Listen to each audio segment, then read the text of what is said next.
नमस्कार दोस्तों, आप लोगों का नोट्सबुक आईएएस में स्वागत है। मैं यश कुमार आज आप लोगों के लिए एक बेहद ही दुखद और वैसा समाचार लेकर आया हूं। जैसा कि आप लोग जानते हैं कि जो 39वें राष्ट्रपति थे आपके अमेरिका के, उनका कल रविवार को देहावसान हो गया है। उन्हीं के आधारित जो भी फैक्ट हैं उस पर हम लोग बात करेंगे कि वह कब कब राष्ट्रपति बने और भारत के संदर्भ में क्या महत्वपूर्ण हुई थी घटनाएं अथवा विश्व लेवल पर, उस पर भी हम लोग चर्चा करेंगे। तो आइए हम लोग देख लेते हैं। और सबसे बड़ी चीज़ यह राष्ट्रपति होने के बाद, जब रिटायर हो गए उसके बाद कई साल के बाद इनको पहली बार नोबेल प्राइज़ मिला, जो कि यह पहले व्यक्ति थे, जिमी कार्टर। अगर इनके पूरा नाम की बात की जाए तो इनका जो पूरा नाम है यह आपका जेम्स अर्ल कार्टर जूनियर इनका पूरा नाम था। इनकी जन्म जो हुई थी आपका 1 अक्टूबर 1924 में जॉर्जिया में हुई थी। और यह बचपन में, अगर स्टूडेंट के लेवल की बात की जाए तो यह जो थे कार्टर बास्केटबॉल के बेहतरीन खिलाड़ी थे।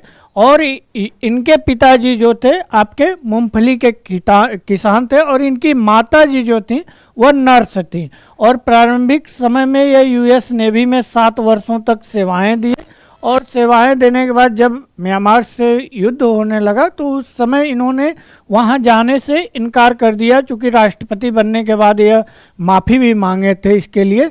भारत की यात्रा पर यह 3 जनवरी 1978 में आए और यह हरियाणा के गुरुग्राम में गए और वहां पर जाने के बाद एक गांव का नाम जो इन्हीं के नाम पर कार्टरपुरी रखा गया था। गुरुग्राम के पास यह गांव है। आइए हम लोग आगे बात कर लेते हैं।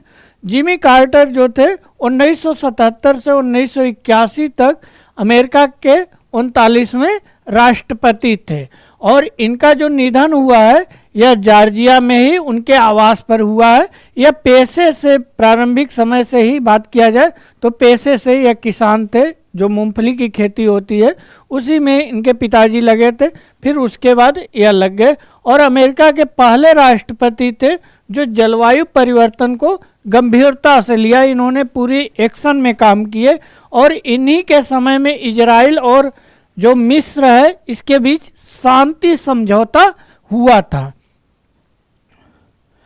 अगर आगे बात किया जाए तो ईरान में अमेरिकियों को जो बंधक बनाया गया था वह इन्हीं के समय बनाया गया था, क्योंकि बाद में इनको रिलीज करा लिया गया इन्हीं के कार्यकाल में। और सबसे महत्वपूर्ण एक जो चीज़ घटित हुई थी 1979 में, इन्होंने जो चीन के साथ दोस्तीपूर्ण जो एग्रीमेंट थे वह किए और उसके तहत जो था उसका आज भी परिणाम देखने को मिलता है। इस औपचारिक कूटनीतिक रिश्तों का यह परिणाम रहा कि अमेरिका ने ताइवान के साथ जो है वह संबंध तोड़ने लगा था और ताइपे में अपना दूतावास बंद करना पड़ा था। इसी समझौते जो 1979 का जो चीन के साथ था दोस्ताना रवैया, वह एग्रीमेंट हुए, उसके तहत यह चीज़ें करनी पड़ी थी।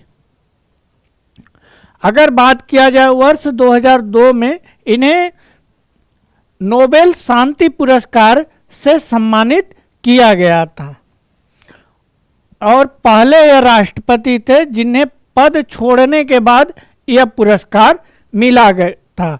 और उन्होंने नेल्सन मंडेला, यह जो थे वह नेल्सन मंडेला के साथ मिलकर द एल्डर्स नाम की एक संस्था बनाई और यह विश्व शांति और मानवाधिकार, इसीलिए इन्हें विश्व शांति, जलवायु और आपकी मानवाधिकार के रूप में इनके काम को याद किया जाता है। इस संस्थान में वैश्विक नेताओं का एक समूह था, जो यह आपका द एल्डर्स था।